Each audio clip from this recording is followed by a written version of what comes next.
Good afternoon, everyone. Thank you for joining us for another fantastic BenderU.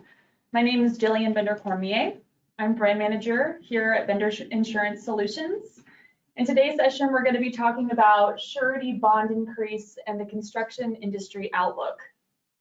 Some housekeeping notes. Today we will be recording our session, and both a copy of the recording as well as a copy of the slide deck will be forwarded to you following the webinar. Those of you that are going to be joining us virtually will remain muted throughout the entire session. We will have an engaging Q&A session at the end of the webinar. And so if you have questions that pop up during the class, please feel free to type them into the Q&A section through the GoToWebinar panel. I will be going through your questions with our speakers at the end of the session, and looking forward to that time together. We have a wonderful set of experts joining us today, and I have the pleasure of introducing one of them. Curtis Bowden graduated from Chico State with a degree in finance. He worked as a surety underwriter and handled the bonds that we're actually going to be discussing today in our class. Curtis transitioned to the insurance brokerage industry just on that side for a more direct connection with the business owners and being able to affect more change and consultation there. We're really glad to have him on the Bender Insurance team and really pleased to have him share with us today. So without further ado, let me welcome Curtis. Thank you, Taylor. Appreciate it. All right, good afternoon, everyone, and welcome. We appreciate you joining us today. I know it's later in the afternoon, so we're going to try and get through this for you. You'll definitely be up before 5 today, probably closer to 4:30. So bear with us and learn something new about, surety and hopefully about the construction industry in general. As Jillian mentioned, my name is Curtis. I've been with Bender for just shy of a year now. And the years preceding becoming a broker, I spent time as an insurance or surety underwriter, both on the commercial and contract bond side.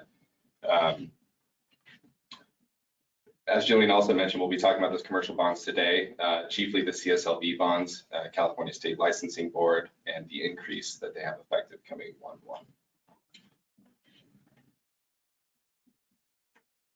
So CSLB bonds, what bonds are, is what we'll be discussing today, as well as the effects of the bond increase on your company, legislative updates affecting the industry presented by one of our own, Chad Watts, and construction industry outlook for 2023. So what is a surety bond? Just to break it down all the way to make sure we're all on the same page here, surety bond is a three-party agreement between in this case, the contractor or business owner, the insurer, surety company, and in this case, the state licensing board, also known as the LBG. The bond types that they have are the contractor's license bond, or CLB. This guarantees that the business owner and third parties in some instances are protected against any violation of the California business or building code, as well as should a code not be followed, the public or private owner can claim on that bond. It is required of all contractors, licensed contractors in California. The three-party agreement, as I said, in this instance is the CSLB, you, the contractor, as well as the insurer or surety company. Moving on, bond qualifying individual. These are required for all owners with 10% or less stake in the company. These are managing partners, so whether it's a managing employee or managing officer, these employees will sometimes need the BQI in order to guarantee the same as the CLB, that they are following code and basically protecting the public. So in essence, the bond is qualified by a responsible individual. These individuals can be replaced at any time without affecting your license status as well. And lastly, we have the LLC bond, or the worker wage bond. This one is for $100,000 and essentially guarantees the wages that you pay monthly and annually to your employees. The bond amount isn't necessarily fully claimable. It just depends on how much wages you are paying out.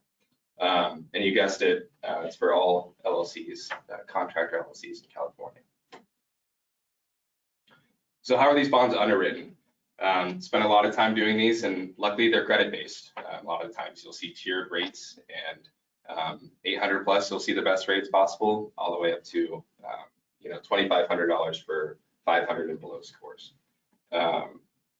Here.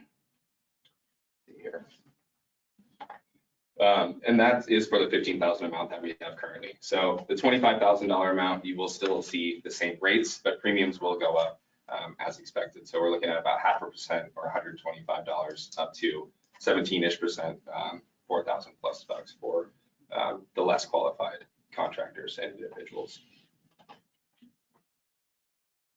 Common misconceptions and questions that I've experienced throughout my time underwriting, as well as on the broker side. So will my credit score be affected?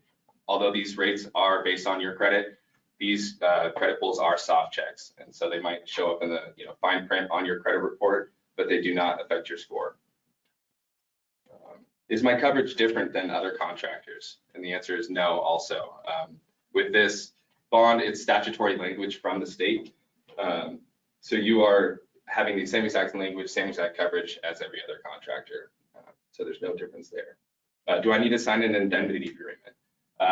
A lot of sureties probably wouldn't want to admit, but a lot are continuing to release their requirement to have it signed. For example, a few markets are around 75,000 and above will require a signed indemnity agreement. Otherwise, you're typically off the hook. Another question, why did my broker only give me one quote?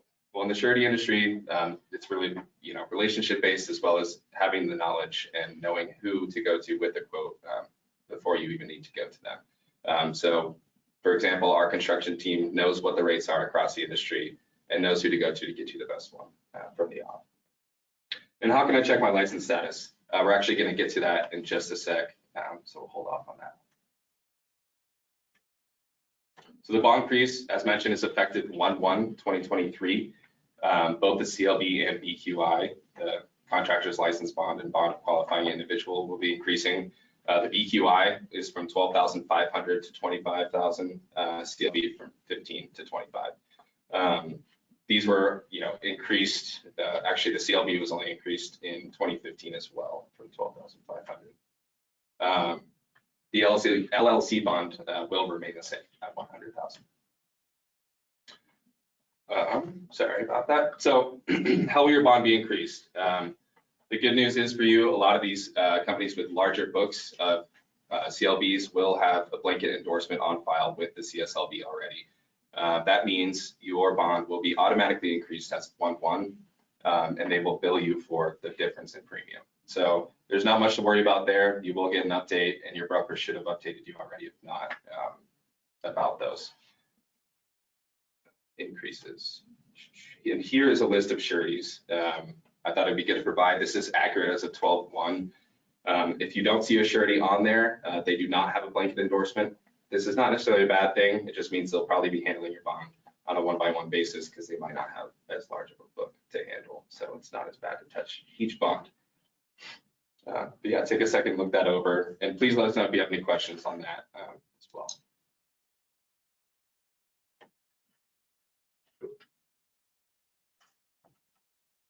Okay, as we alluded to earlier, how to find your license, check your license status, and this also will actually show you your workers' comp status, as well as your provider for workers' compensation.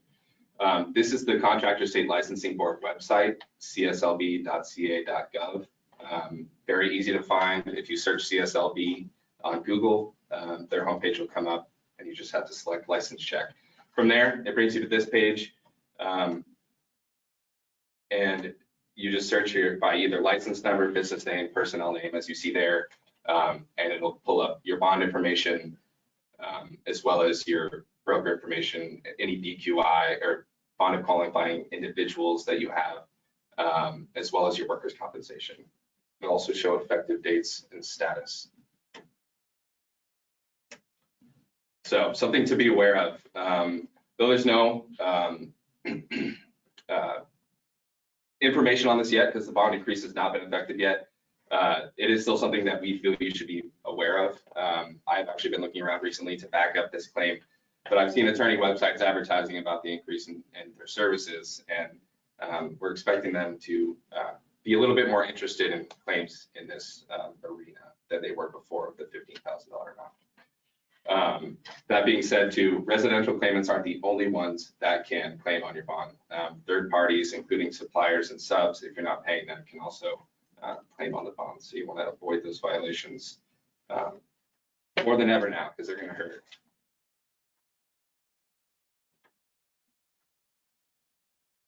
So what does it really mean for you guys?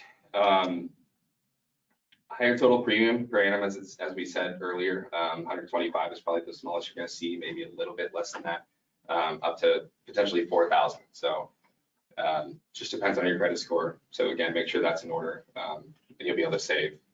Ways to kind of get around that too are multi-year discounts. Some of our surety providers do offer multi-year discounts up to the tune of 10 to 15%. So if you're interested in that, let us know as well. As mentioned, last slide, higher potential for litigation, and every claim will hurt more. So you really want to, make sure you're being cognizant of education for your employees and workplace safety. Every walkthrough you do, make sure you're educating your employees on those risks and hazards that you might encounter. Make sure everything's up to code. Otherwise, you might, find yourself in this position.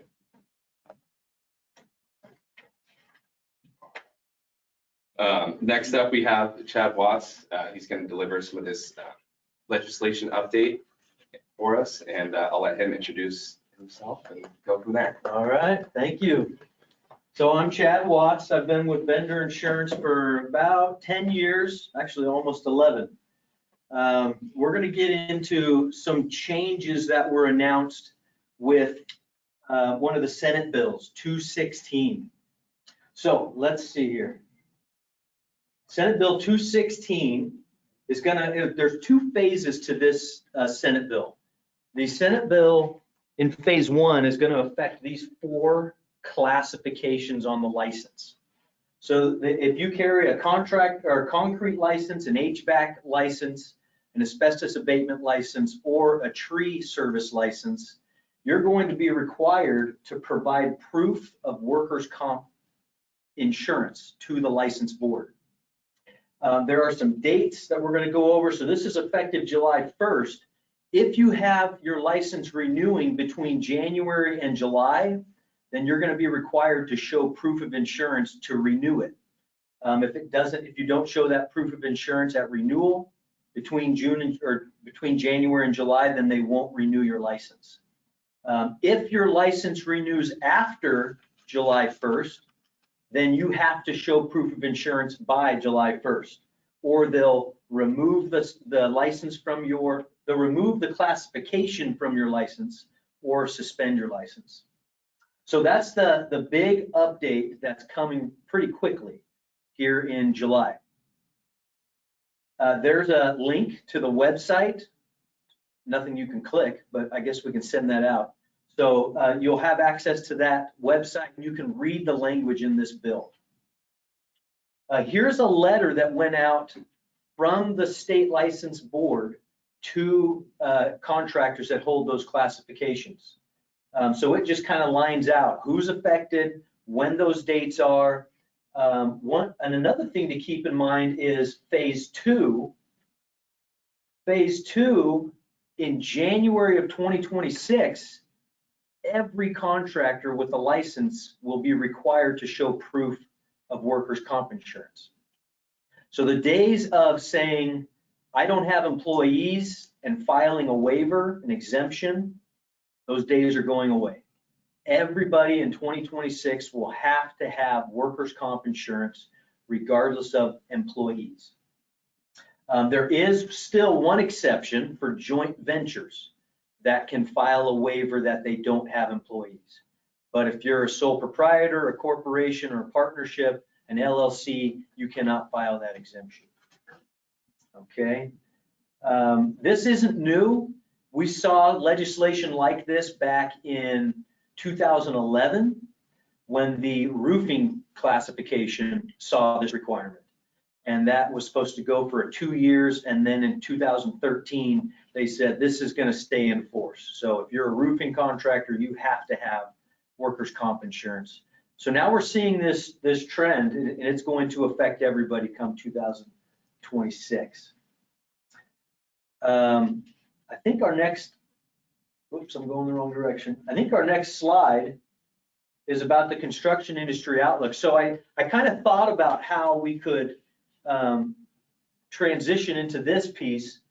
I pulled some statistics about licenses, and there are about 22,000 licenses that fall into those 4 classifications: the concrete, the asbestos abatement, the HVAC, and the tree service.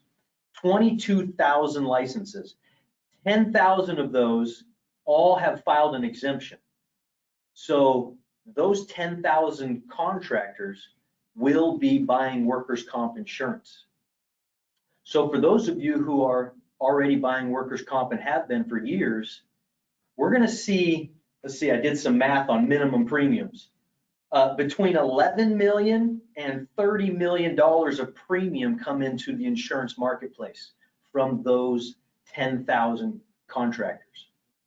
I did not do the math on 2026 and how many licenses are going to be affected, but for you contractors that are paying work comp premium, I think this is going to help. I think that this influx of premium coming into the market will help offset a lot of the stuff that have been affecting your rates. Contractors who buy insurance only when they have a claim. Contractors who don't report all their payroll.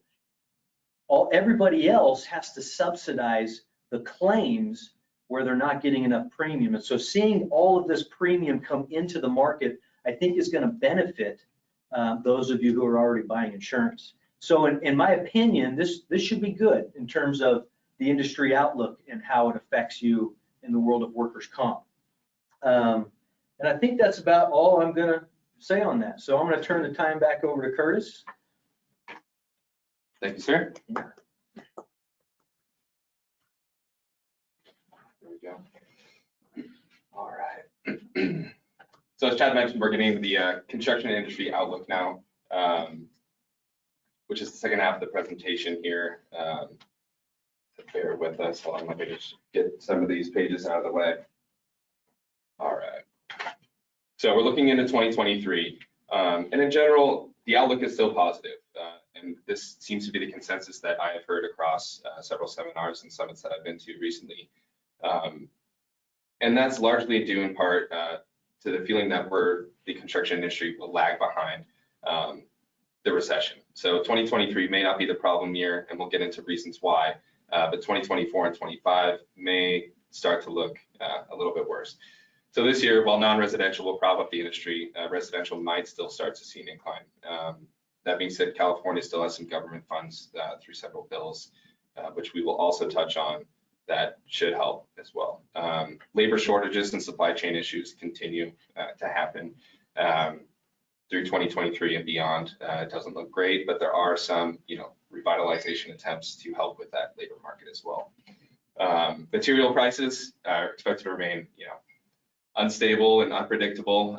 So not the answer that you're probably looking for, but we'll get into that a little bit as well.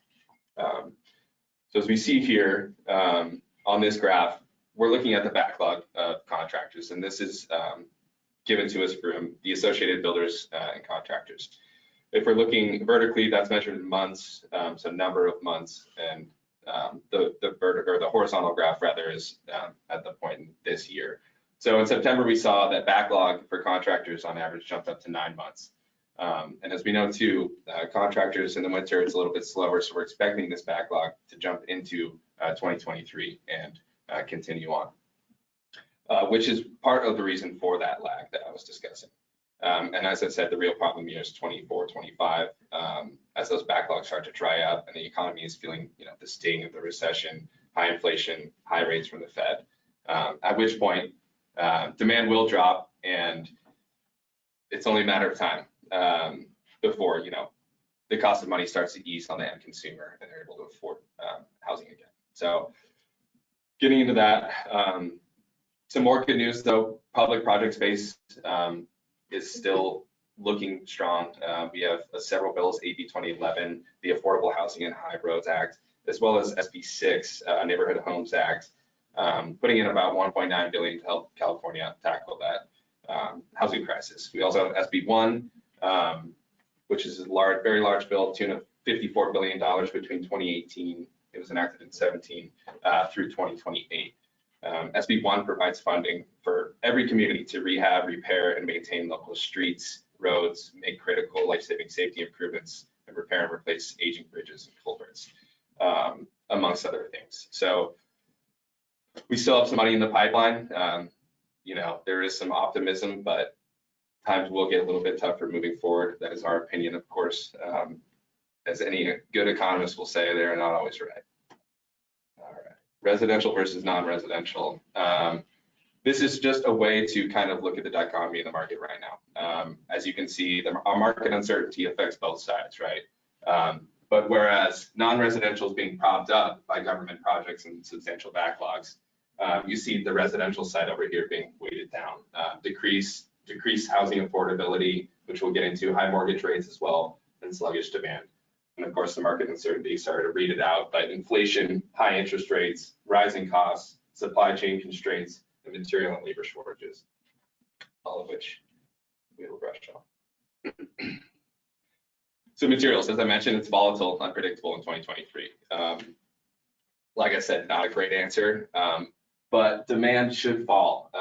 We're seeing alternatives to the traditional steel resources and others, which, you know, is raising demand in those areas and lowering that in the steel area. So some materials should see a little bit of a decrease. Again, it all depends. We have issues going on between, you know, Russia invading Ukraine, China's COVID lockdown, the tariffs we've had in the last 4 or 5 years as well.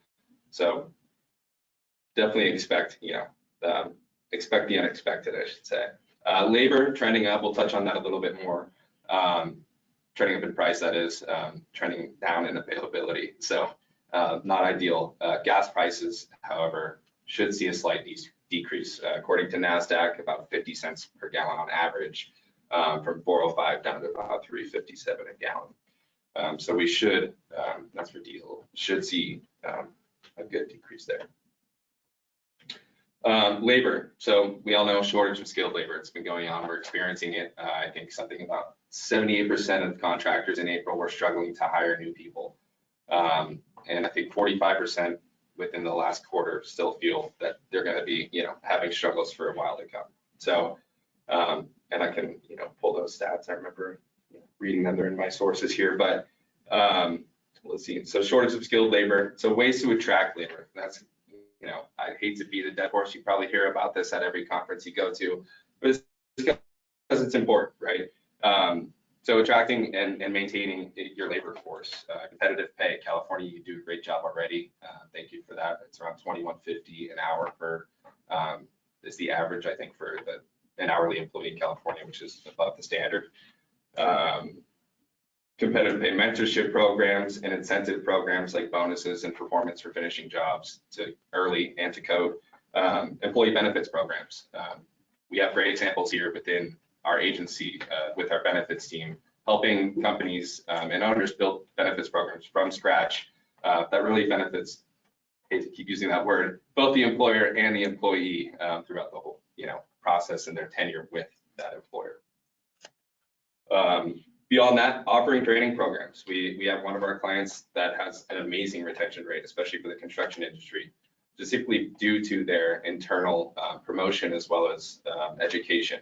They're training nearly every employee into, you know, someone better and someone that can be a manager or someone that can educate others and be a mentor within their company. So like I said, while stats are not great on the labor shortage, I did want to bring up Capital College and Career Academy. This is in North Sacramento. It's an alternative high school, charter school now for high school age kids. And instead of enrolling in your traditional school, you can learn a trade along the way and enter the workforce at 18 with experience. And that, again, is happening right here in Northern Sacramento. So something to look into, maybe even partner with and support if you are struggling to find resources in terms of labor. One of the few attempts at getting us back. All right, so I wanted to touch on the financial markets here and rate hikes. I feel like people don't conceptualize it very well. And this, is more of a consumer graph, I would say, than consumer, homeowners specifically. This is showing for a $500,000 home. Historical low rates in 2021 down to 3% or lower for some people, up to which we're at 7% as prime now. So a mortgage payment in 2021 was $2,024 for a $500,000 home. You increase 4% to where we are now, they're paying another $1,100 a month in order to afford that same home, which is absolutely ridiculous. And then you see 1981 historical high of 18%, $7,200 for a $500,000 home. I don't anticipate getting that high on interest rates, but as you can see here, just from this graph, it makes it a lot harder for people to afford. And that's one of the reasons residential building is going to take a hit a lot sooner than non-residential. That being said, interest rates do affect all financing. So the cost of money is going up across the board. It just hits consumers a little bit harder than most companies, typically speaking. As I touched on earlier, backlogs will remain strong. So that is something to fall back on for at least the time being. And consumer spending will start to decline, which for the time being is a good thing. I think that'll help bring things back down. Inflation will go down a little bit. Things will even out. Let's see. So inflation graph, I got pulled the consumer price index for the last 12 months from the Bureau of Labor Statistics. It doesn't really show the numbers here, but if you look closely, all items over the last 12 months, 7.5% here, food, about 11%, energy, 17.5%, and all items less food and energy at about 6%. So that's what we're dealing with historically. We're looking at 2 to 3%. So year over year, it's just compounding that much worse for us. And the inflation's getting harder for consumers to really pony up what we used to be able to. Cost of business is rising. And one area we want to touch on specifically, we are an insurance broker, and Chad was touching on this earlier, is the insurance side. He was touching on the workers' compensation piece around 5%, but you see stuff like cybersecurity increasing 75%. And that's from the increased attacks. You're seeing the phishing attempts. I think the Nigerian prince trend is probably gone now, but you're still getting some of that. So this is something definitely to pay attention to. The rest, pretty standard, 7.5%, 5%. It's not too bad. Obviously, any increase is not desirable, but something to pay attention to. So this is on top of the financial aspect where the cost of money is getting exponentially higher. Supply chain. Hate to pick on the evergreen here, but I feel like it's one of the more prominent issues we had in the last few years. This is when the Suez Canal got blocked for at least a couple weeks, and they had one lone guy here trying to excavate that ship out for a little while for the first, I think, 10 hours. I think they were working around the clock for 24 hours. Massive disruptions, billions of dollars lost, perishable goods lost, it was devastation. So definitely affects the supply chain. One of my notes here, transport blockages there. Sorry. So shipping costs. Luckily though, now that the evergreen is not blocked, shipping costs are definitely getting better. They've dropped, I want to get you the specifics here, 85% down from they're still above 2019 levels, but dropped 85% throughout this year to a 40-foot container shipped across the ocean is now 2,470. So you're seeing 85% drop there. Consumer spending, as I mentioned before, is also driving shifts. once COVID got locked down, we were all, buying goods and driving up the demand for shipping. Trucking industry got completely overwhelmed. A lot of suppliers might have even had the goods for you, but didn't have anyone to transport them. So, shipping costs definitely went up as the demand went up. Now that shift is happening again with inflation and other financial, metrics coming into play. And the demand for, shipping costs or shipping needs will go down again. And it should help level those out for us. COVID, we all know. I don't feel like I need to touch on that. We've all been through it enough. And then transport blockages, as I was mentioning. Blocking, supply chain or whatever else. Let's see, lead times. So this is an interesting graph. It shows pre-COVID levels for different types of materials, current delivery time and future anticipated delivery times for those materials. Obviously, the easier stuff, ready-mix concrete or lighting fixtures, those are going to be pretty quick still, 1 to 3 weeks.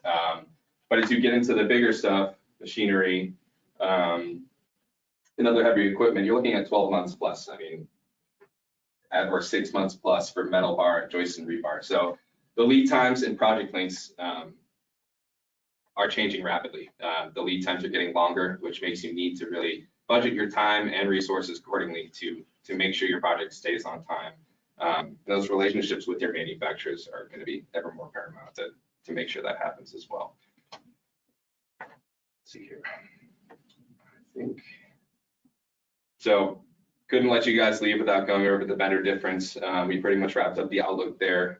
As I was saying, in general, it is strong for 2023, 2024, 25. Those are years we might have to start worrying a little bit more.